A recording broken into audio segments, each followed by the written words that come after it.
Salut tout le monde, bienvenue sur l'épisode 20.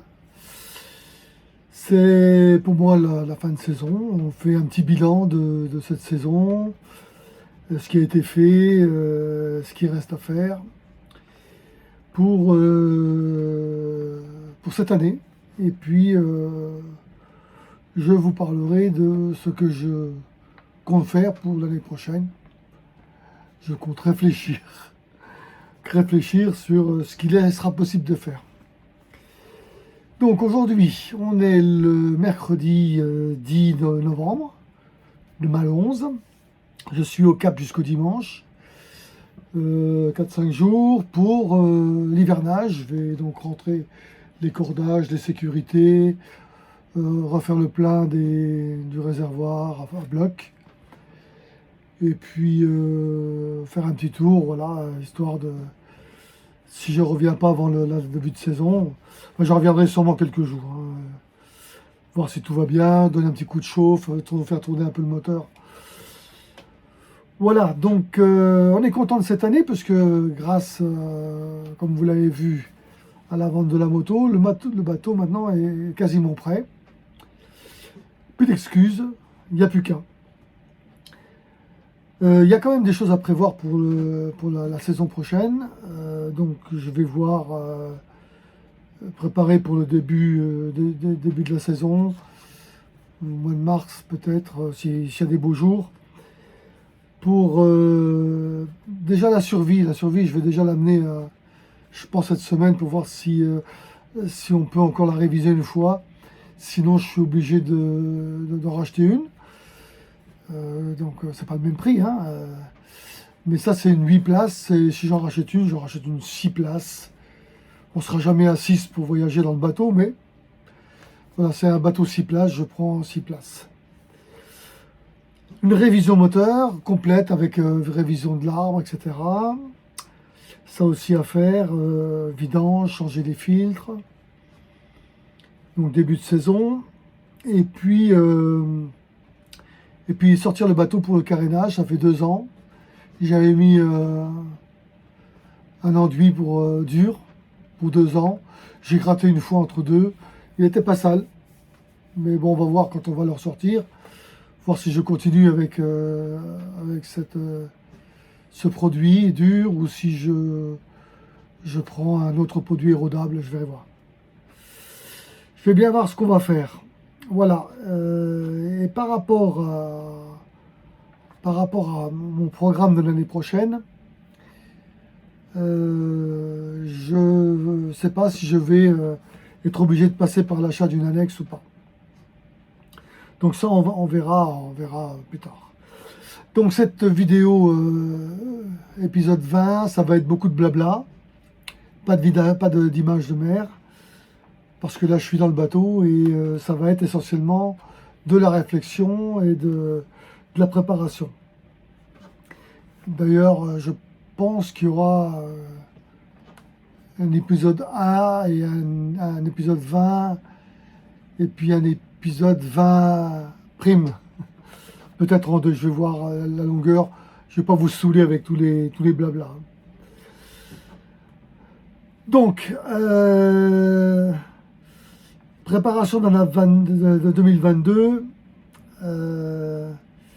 Je ne sais pas encore comment ça va s'établir tout ça, si ça va être des grandes ou des petites naves. J'ai envie de préparer tout ça comme j'ai fait pour les autres voyages que j'avais préparés. J'avais préparé un voyage en Italie, j'avais préparé un circuit en Italie, un circuit au Maroc et un circuit dans l'ouest des États-Unis.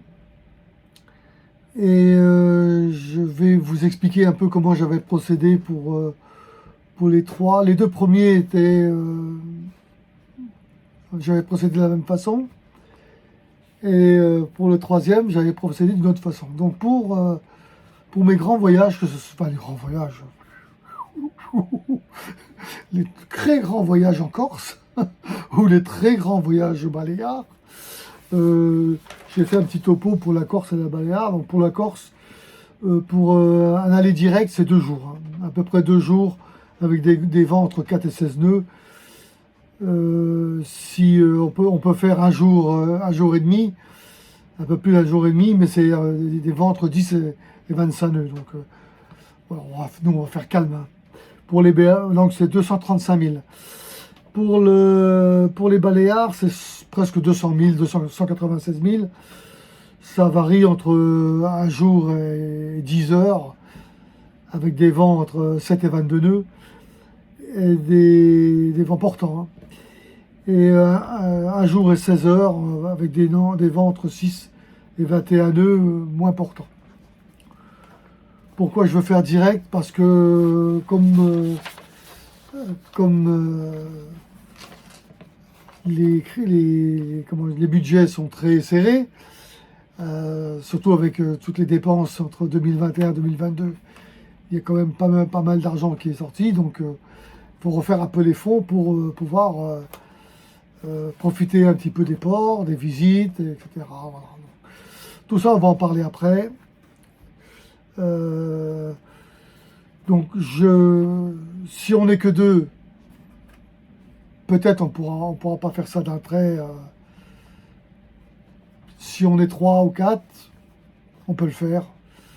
Voilà, 2 jours de mer, c'est pas la mer à boire, hein. Donc voilà, on verra tout ça. Je vous préparerai tout ça. Je préparais déjà des choses sur les plans, sur l'internet.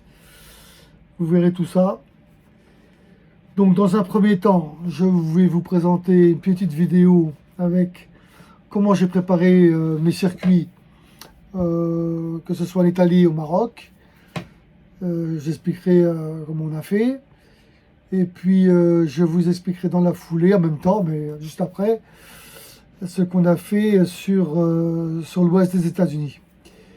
Et ensuite, je reprendrai la vidéo pour expliquer quelles sont les choses qui peuvent être communes et les choses qui n'ont rien à voir. Parce que préparer des choses quand on navigue, c'est juste comment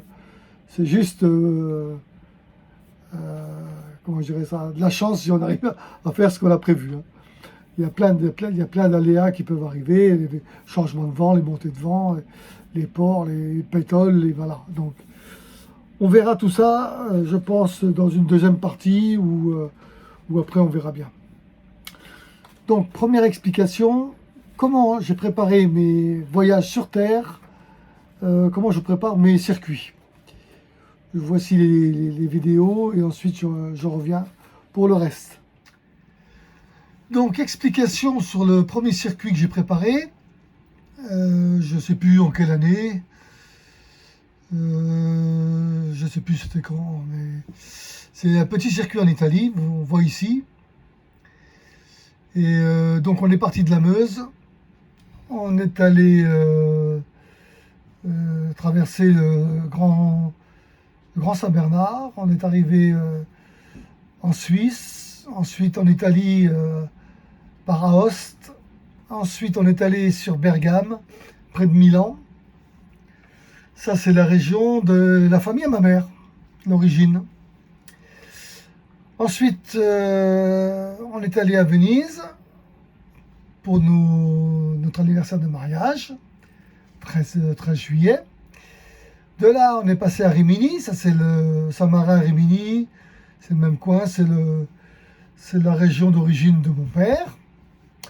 Ensuite, on est descendu sur Assise, Gualdo, Tadino. Ensuite, on est parti sur Rome. On est remonté sur Florence. On est passé par Pise. Et ensuite, on est parti voir de la famille. On est passé à Monaco. On est parti voir de la famille, et puis dans le Var, ou dans les Alpes-Maritimes. Et puis ensuite, on est remonté dans la Meuse. Alors, le circuit se faisait... Le matin, on faisait relier les étapes. On arrivait dans une ville dans l'après-midi, on prenait l'hôtel, ensuite on prenait toutes les informations pour la visite du lendemain. Et le lendemain, toute la visite, c'était visite de la ville, à pied, voir avec les bus, métro, Vaporetto. Ensuite, on retournait à l'hôtel dormir et le lendemain, on repartait sur une autre direction. On roulait que le matin pour recommencer, ainsi de suite, toutes les étapes. Pour l'Italie, j'avais déjà réservé tous les hôtels avant de partir. Donc en fait, on ne s'est pas cassé la tête pour trouver des hôtels. Tout était préparé d'avance. Voilà, ça c'est pour l'Italie. Alors, s'agissant du Maroc, là on est parti également de la Meuse. On a traversé via Biarritz. On a dormi une nuit du côté de Saint-Sébastien. Ensuite, on a traversé par Madrid. Et on est descendu ici je ne sais plus quel bled c'était. Il va nous le dire. Non. Bon, près de Gibraltar. Voilà, Tarifa, voilà. On a fait notre traversée sur Tanger. Donc là, on a fait exactement la même chose. On a relié donc on est resté deux jours à Tanger, hein, 2-3 jours. On n'a pas réservé d'hôtel. On avait un ami qui nous a trouvé un hôtel sur place. Ensuite, on est parti sur Rabat. Pareil, 2-3 jours. On avait un ami qui avait un riad qui nous a loué le riad. Ensuite, on est passé par Casablanca, mais on ne s'est pas arrêté. On est arrivé à Marrakech. À part Marrakech ici. Ensuite, Marrakech, on est parti sur Beni Mellal. Beni Mellal, on est remonté sur Fès. Fès, on est remonté sur Tanger. Tanger, on a retraversé et on est remonté quasiment d'une seule traite jusqu'à la Meuse. Voilà, là au Maroc, pas besoin de réserver les hôtels. On a tout trouvé sur place. Et puis, on a fait la même chose. Le matin, on faisait la route. L'après-midi, on trouvait l'hôtel. Première visite. Et le lendemain, une journée complète pour la visite. Renuit à l'hôtel. Et on faisait l'inverse. Donc, pour l'Ouest américain, ça n'a pas été du tout pareil. Parce que, bon, comme c'est un gros truc, on a réservé tous les hôtels par avance. Les vols, les réservations de moto. Et donc, ça, on était obligé de le faire. Et on n'a pas du tout pris la même option qui était de partir le matin et dormir 2 jours dans les hôtels. En fait, on avait un hôtel qui était réservé tous les jours. Donc là, pas possible de faire comme on a fait. Il fallait absolument être à l'hôtel le lendemain. Donc là, arrivé à Las Vegas, 2 jours, et retour Las Vegas, 2 jours. Donc Las Vegas, Vallée de la Mort, on est monté sur près de Reno, Carlson City. Ensuite, on est redescendu par Fresno, Yosemite, Sant'Andrea, Fresno, Sequoia. Ensuite, on est redescendu par Bakersfield, Santa Barbara, pardon. Voilà, on a fait la route 66, je vous passe tous les détails. Hein. Donc tous les jours, c'était visite. Donc on partait d'un point, on allait à un autre, et sur la route, on avait des visites à faire.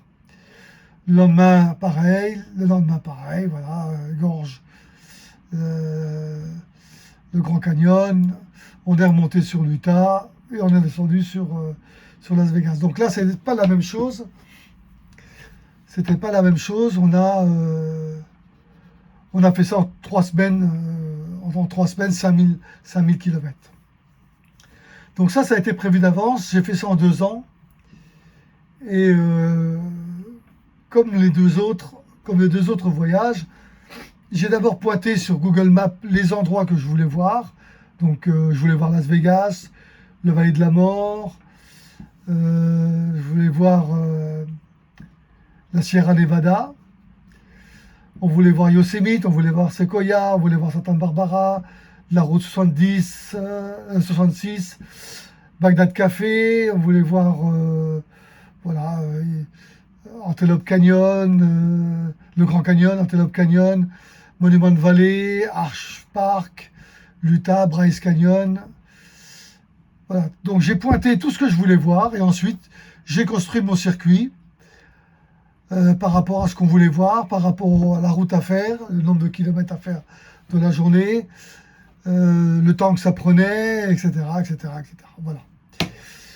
Donc pour créer mes circuits, voilà un peu comment je m'y prends. Et pour mes voyages en Corse et pour mes voyages aux Baléares, à la limite, même les autres, hein, pour l'Italie, Sicile, là comment je procéderai. J'irai pointer donc sur les îles les choses qui sont intéressantes à voir. Alors pour ça, je me réfère à des vidéos qui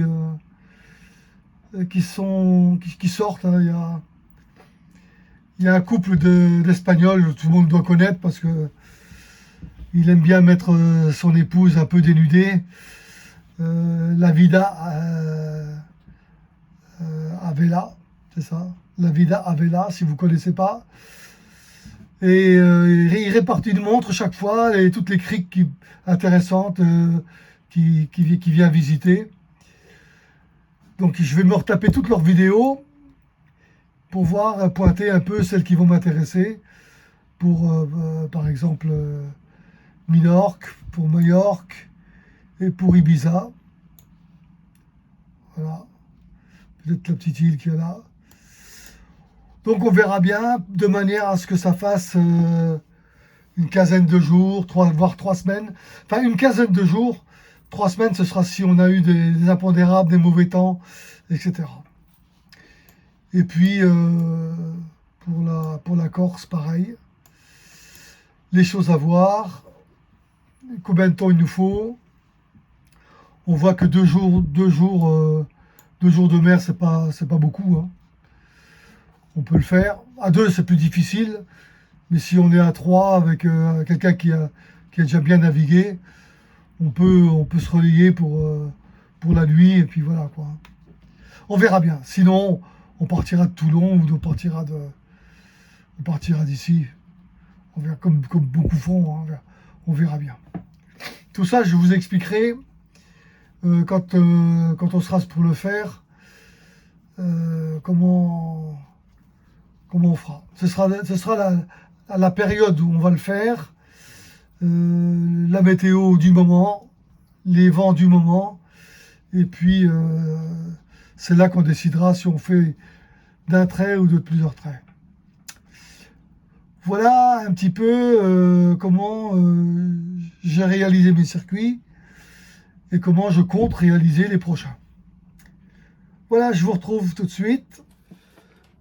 Bien, me voilà de retour.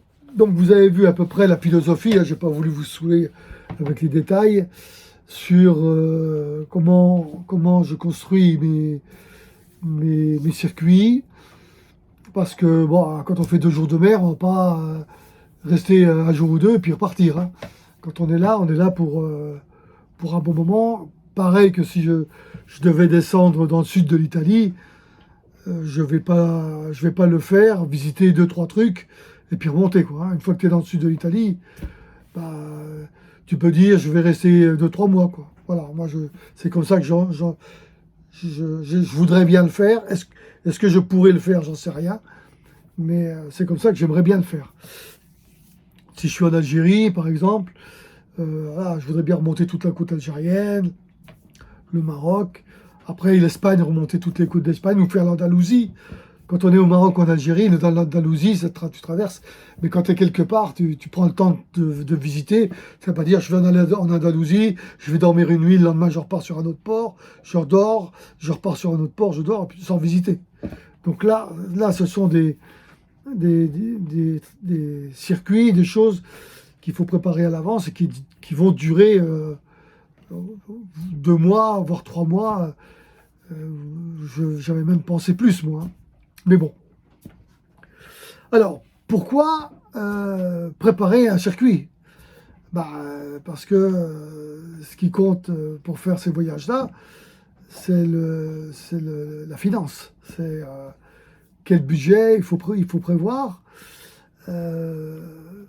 Si je prépare un budget pour le Maroc, je fais 20 jours au Maroc, ça ne me coûtera pas aussi cher que 15 jours aux États-Unis ou 20 jours aux États-Unis, parce que c'est pas, il y a l'avion en moins, il y a les hôtels, c'est pas le même prix, voilà, donc on regarde ce qu'on veut visiter en 20 jours à peu près, ça fait autant de ports à payer.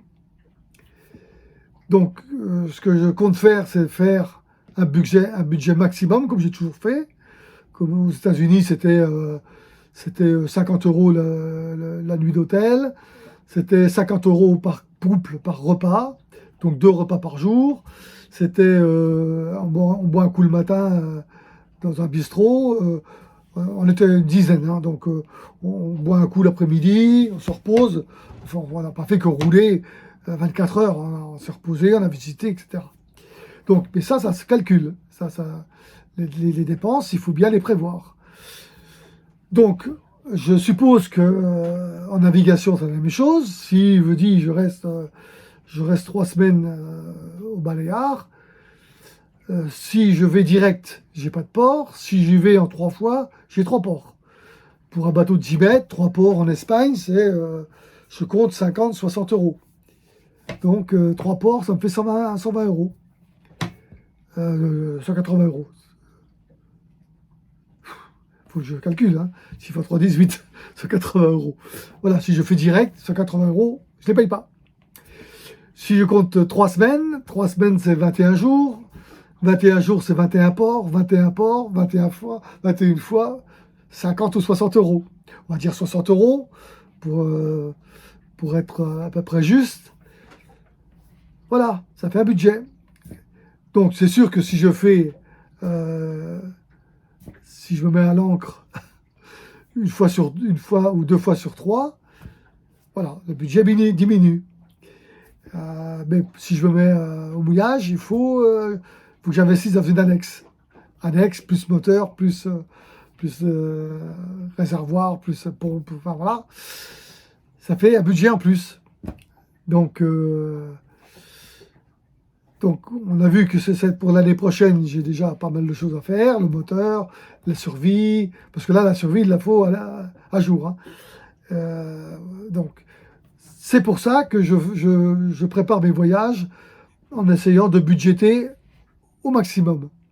Pour les États-Unis, on avait budgété, je ne sais plus, 15 000 €, je crois, ou 13 000 €. Ça nous a coûté 12 000 ou 12 500. Voilà, on est revenu avec 500 €. Enfin, on n'est pas revenu avec parce qu'on a tout dépensé à Las Vegas. Mais voilà, l'avion, location des motos, c'est ça qui coûte le plus cher. Les hôtels, pas trop cher. Manger 50 € par repas, par couple. Il y a des repas, on n'a pas fait parce qu'on mangeait tard le matin. Et le repas du midi, on saute. Et puis après, un repas à deux, des fois 34 $. Donc c'était pas à 50. Donc voilà, je prévois plus pour pas avoir de surprise. Je préfère avoir une surprise en minorant le budget que d'avoir une surprise en ayant des surcoûts. Donc toute la préparation de cet hiver, ça va être ça. Je vais préparer un voyage en Corse, un voyage aux Baléares, avec un ordinateur. Je vais faire comme celui-là. Voilà, je vous montre. Ici, un ordi. Et là, un écran. Là-bas. Où est-ce qu'il est? Voilà, là-bas. Un écran. Et sur les deux, voilà. On passe de l'un à l'autre. On prend les prix à peu près des hôtels. On prend des ports plutôt pour moi. À peu près les prix des ports. À peu près, voilà, le mouillage, est-ce qu'on peut se mouiller? Les jours on peut pas, s'il fait moche, s'il y a du vent, s'il y a une tempête, où est-ce qu'on va se caler un peu dans les ports ou dans les criques, voilà. Tout ça, c'est une réflexion qu'il faudra mener, en sachant qu'une fois qu'on est sur place, tout ça peut sauter. Parce qu'il peut tout avoir, une panne, un problème moteur, un problème de voile, un problème de ci, un problème de ça. Voilà, donc je suis au courant. je suis pas naïf, mais la préparation, ça permet de voir à peu près, savoir ce qu'on fait. Et quand on est sur place, si on ne peut pas faire une ou deux choses, eh bien, on court-circuite et on fait les autres. Donc voilà un peu la philosophie de la préparation de ce qu'on voudrait voir. La non-préparation, c'est passer à côté de quelque chose. Un exemple, c'est aux États-Unis, on est allé à Arch Park, que je connaissais juste comme ça. Je savais que c'était sur la route, donc on l'a fait. Mais il y avait un bel arche en pierre qu'un collègue à moi connaissait et dont il m'a jamais parlé. Et quand on est arrivé sur place, il m'a dit, tiens, il y a un beau truc à voir. Ouais. Il est où? Ah ben je sais pas. Ben oui, mais tu sais pas. On avait le plan, mais c'est comment il s'appelle? Ah ben je sais pas. Voilà. Donc pas de préparation, on l'a pas vu. On est sans doute passé à côté, peut-être pas très loin, peut-être plus loin, j'en sais rien du tout, si on aurait pu le faire ou pas, mais on l'a pas fait, parce que c'était pas pareil. Et c'est dommage, parce que il paraît que c'était un beau truc. Alors faire 10 000 km pour louper un truc, bon on n'a pas loupé grand chose, hein, mais voilà, quoi, c'est juste ça. On fait les choses qu'on prévoit, qu'on aimerait bien faire. S'il y en a d'autres, c'est bien. Si on en loupe, ben tant pis. Aux États-Unis, on a loupé Bryce Canyon, Zion Park et Grand Canyon. Voilà, les météos tout pourris, on n'a pas pu le faire. Donc on a fait 20, je sais pas combien de milliers de kilomètres. Et puis on n'a pas vu quasiment le Grand Canyon. On a vu un peu, mais pas ce qu'on aurait voulu faire. Bryce Canyon, pareil, on n'a pas vu. Il y avait chute de neige, fin mai, début juin, enfin fin mai, chute de neige, et puis en moto, on ne pouvait pas passer. Donc voilà, les aléas. Je vous tiens au courant, je vais préparer tout ça, et puis lors d'une prochaine vidéo, eh bien je vous expliquerai un peu quelles ont été mes infos, ce que j'ai prévu, enfin ce qui me serait intéressant de faire, le temps que ça met, et surtout le coût. Parce que moi je vous parle de coût, je vous parle d'argent parce que pas beaucoup en parlent. Et moi le but de ma vidéo, c'est l'argent, c'est le nerf de la guerre, et comment on peut faire avec le plus ou comment on peut faire avec le moins. Comme mon bricolage, je vous ai dit que tout était passé par les entreprises, tout ce qui a été monté, mais évidemment pour quelqu'un qui bricole bien, vous divisez le bilan de le coût de mes installations par A5 ou par 2. Hein. Celui qui sait bien bricoler, il le fait tout seul. Hein. Donc voilà, moi je vous dis, et comme ça donne une idée. Il ne faut pas que je tape beaucoup sur la table parce que la vidéo bouge. Voilà mes gens, merci de m'avoir écouté, sûrement petit épisode 20, mais ça valait le coup de vous en parler. Je regarde sur ma petite feuille si j'ai rien oublié de vous dire. Les choix des lieux, construire les voyages, les bons de puce ou pas. Voilà, tout a été donné. J'aurais pu vous montrer un peu, avant de partir, je vais vous montrer le petit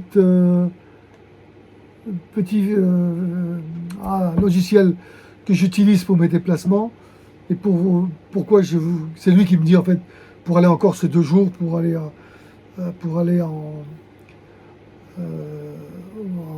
Baléares, c'est un jour et quelque chose. Je vais vous montrer un petit peu les routes. Ça vous donnera une petite idée. Et je reviens pas, on finira là-dessus. Vous inquiétez pas, je ne vais pas vous saouler davantage. Allez, retour à une petite vidéo informatique et ensuite on se quittera. Voilà le petit logiciel que j'utilise pour faire mes routes. Donc il s'appelle QTVLM. Alors, je ne sais pas si c'est la dernière version, c'est la 5.10.7. On charge les grippes ici. Voilà. Donc celui-là j'ai chargé, je viens de le charger. Hein. Donc c'est pas la peine de le recharger. C'est la date du jour, hein, c'est du 10. Voilà. Date du 10-11-2021, 6h23. Voilà. Alors ce petit logiciel là, il me permet de faire du routage. C'est-à-dire, je pars créer un routage. Donc, je pars du Cap d'Agde et puis je vais où je veux. Donc, j'ai mis des petits points partout sur la carte. Ici, sur Calvi, Ajaccio, Calvi, Ajaccio. Ici, j'ai mis Fanel, je sais plus comment ça s'appelle. Fornel. Pour les Baléares, à Minorque, j'ai mis Fornel. Voilà, donc je pars de là. Donc je crée un routage du Cap jusqu'à Fornel. Je lui donne des options, donc un multi-routage. Donc des fois, je lui demande 10 routes ou 8 routes. Et je lui dis à 12 heures d'intervalle, en fonction de la météo qui change sur 12 heures. Je peux lui mettre 6 heures. Hein. Voilà, puis après, je lui lance, il lance et c'est lui qui crée ses routes. Donc voilà, j'ai gardé 2 routes pour la Corse, j'ai gardé 3 routes pour le Minorque. Alors, vous voyez, si je pointe sur une route, celle-là, la première, il me donne 1 jour, 8 heures et 24 minutes. Mais vous voyez que les vents, les vents qu'il y a, c'est 25 nœuds de vent. Hein. Donc, voilà, sur 2-3 jours, il va y avoir du vent sur la Méditerranée. Donc, c'est pour ça que c'est assez rapide. Bon, j'ai choisi une route, par exemple celle-là qui fait 1 jour, 8 heures et 24 minutes. Donc elle s'appelle route 8007. On va la regarder. Route, éditer une route. La 007, c'est celle-là. On regarde l'histogramme. Voilà. Il y a 8 nœuds de vent. Ça monte à 18 nœuds. Ça redescend. Ça remonte à 18 nœuds.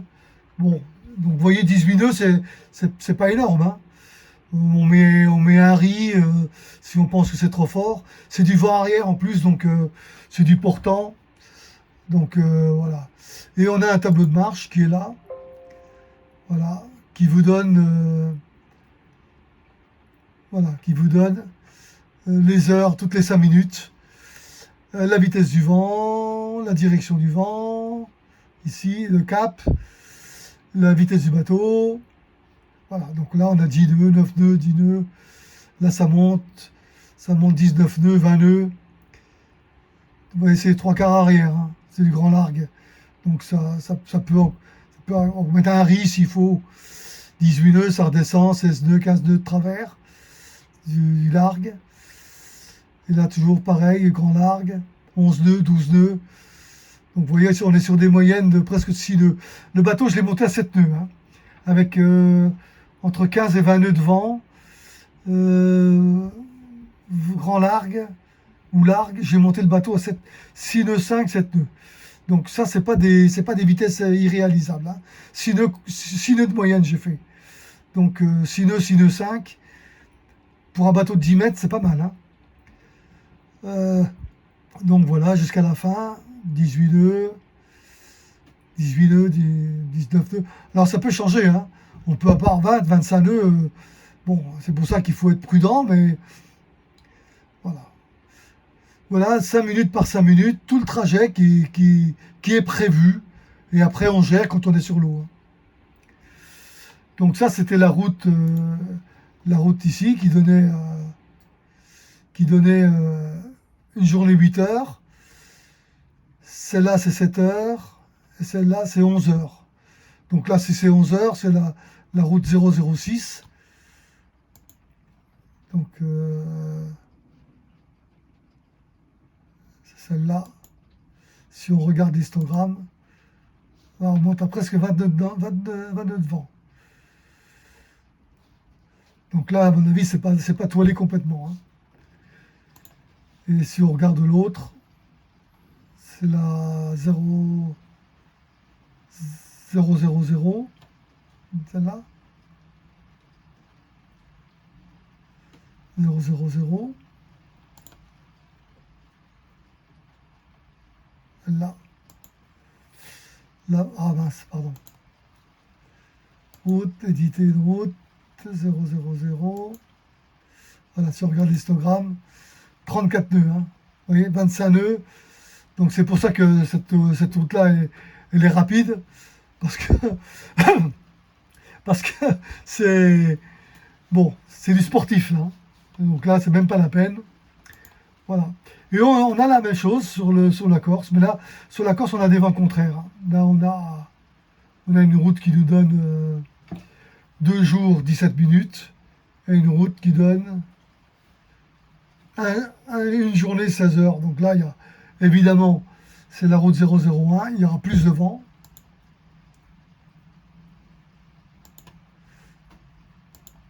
Voilà. 23 nœuds, vous voyez. 17, 15 nœuds, 20 nœuds. Voilà.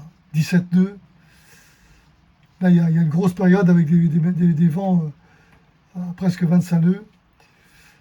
Donc voilà, là le logiciel que j'utilise pour... cette semaine, c'est pas une bonne semaine, c'est un peu se faire secouer si on veut aller au Baléares ou en Corse. Mais bon, c'est juste pour vous montrer, le moment venu, comment on peut essayer de limiter les dégâts. Alors c'est pareil ici, quand vous mettez en route automatique, vous avez le vent qui change et vous avez la position du bateau. Voilà, vous voyez ici, il y a une petite boule qui avance. C'est le bateau au fur et à mesure des heures. Voilà, avec le vent. Le vent qui change ou le vent qui ne change pas. Voilà, là vous voyez c'est la route de celui-là, la route de celui-là. Voilà, avec les vents qui changent, du vent arrière. Donc vous avez une simulation qui est intéressante si l'on part 12 heures après, 24 heures après, 36 heures après. Voilà, ça donne à peu près une bonne indication. Voilà, et ça, on retrouve sur Windy. Si vous regardez sur Windy, par rapport... voilà, par rapport... voilà, ça se déplace 6 heures, 7 heures, 8 heures, 9 heures. Vous voyez que cette semaine, enfin, je vais le faire à la main, bougez pas. Voilà. Vous voyez qu'il y a quand même pas mal de vent. Petite accalmie au milieu, mais bon. Voilà, il y a quand même ici quelque chose qui tourne. Vous voyez, il faut quand même faire attention. Il y a toujours beaucoup de vent sur le golfe de Lion. Cette semaine, voilà, j'irai pas cette semaine en Corse ou au Baléares. Voilà, petite démonstration. Allez, je vous dis au revoir là. Et puis, n'hésitez pas à me corriger si je fais des erreurs ou à commenter. Et quand j'aurai préparé à peu près ce que je voudrais voir d'un côté ou de l'autre, je vous ferai une petite vidéo, sûrement pour le mois prochain. Allez, bye bye!